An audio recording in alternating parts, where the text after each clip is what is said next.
शादी में आई चुड़ैल। पन्नपुर नाम के एक गांव में शादी चल रही होती है। वाह, मजा आ गया फूफा जी। शादी में क्या खाना बना है, बाराती तो उंगलियां चाटते रह जाएंगे।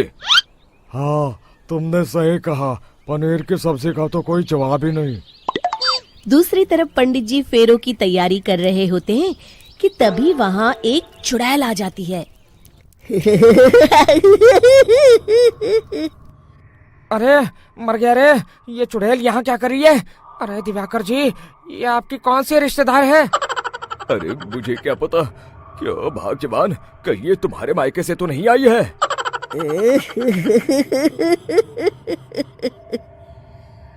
तुम लोगों की इस गांव में बारात लाने की हिम्मत कैसे हुई? मेरे रहते इस गांव में किसी की शादी नहीं हो सकती। अब तुम लोग देखो मैं क्या करती हूँ। अरे मर गया रे, मैंने सुना है ये जबान की पक्की है। भागो रे भागो, वरना ये चुड़ैल किसी को नहीं छोड़ेगी। हाँ, तुम सही कहते हो मोहन भाई, यहाँ से भाग लेने में ही हम सबकी भलाई है। देखते ही देखते शादी के मंडप में भगदड़ मच जाती है और चुड़ैल सब कुछ उजाड़ कर रख देती है। फिर एक दिन मोहन की शादी तय हो जाती है। अरे भाई, अगले हफ्ते मेरी शादी तय हो गई है, लेकिन इस चुड़ैल की दहशत के मारे तो मेरे हाथ पैर कांप रहे हैं। अरे मोहन, तुम्हारा दिमाग तो खराब नहीं हो गया? तुम अपने साथ साथ हम सब गांव वालों को भी बलि का बकरा बनाना चाहते हो? उस चुड़ैल के रहते तुमने अपनी शादी के बारे में सोच भी कैसे लिया? देखो गोपाल, डर तो मुझे भी लग रहा है, लेकिन उस चुड़ैल के डर से मैं जिंदगी भर कुंवारा तो नहीं रह सकता। तभी वहाँ मोहन के होने वाले ससुर आ जाते हैं। अरे ससुर जी, आप? देखो, अब तक मैं तुम्हारा ससुर बना नहीं हूँ और शायद बनूंगा भी नहीं। ये आप क्या कह रहे हैं? मैंने तो शादी का कोड भी सिलवा लिया है। मैं अपनी बेटी की शादी किसी अच्छे गांव में कराना चाहता हूँ। तुम्हारा गांव तो भूतिया गांव है। मैं तो क्या, अब तो कोई भी अपनी लड़की इस गांव वालों को नहीं देगा। इस तरह चुड़ैल के डर से उस गांव में किसी की भी शादी नहीं हो पाती। फिर एक दिन गांव के जमींदार अपनी बेटी की शादी करने का विचार करते हैं, लेकिन चुड़ैल के डर से उनकी भी हिम्मत जवाब दे देती है। अगर मेरी बेटी की शादी तय समय से नहीं हुई तो मेरी नाक कट जाएगी। मुझे कुछ करना ही होगा।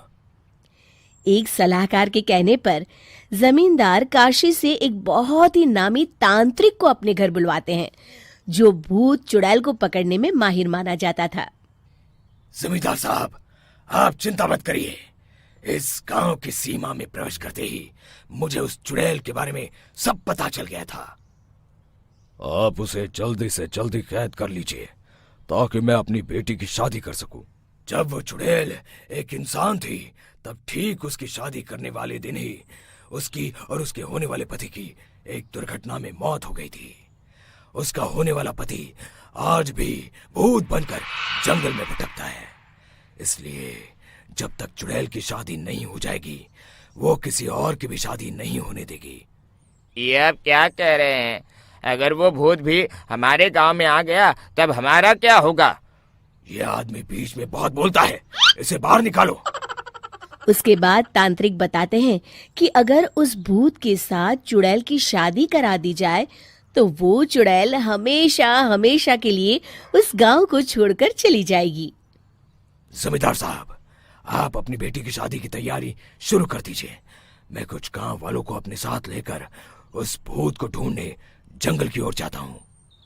इस तरह जमींदार निश्चित होकर अपनी बेटी की शादी करवाने लगते हैं, लेकिन तभी वहाँ चुड़ैल आ जाती है। मैंने तुम गांव वालों को समझाया था ना कि इस गांव में कभी कोई शादी नहीं करेगा। लगता है तुम लोग मुझे हल्के में ले रहे हो। चुड़ैल जमींदार की बेटी को उठा लेती है।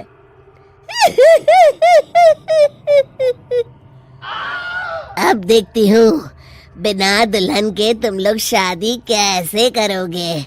मैं इसे अपने साथ ले जा रही हूँ।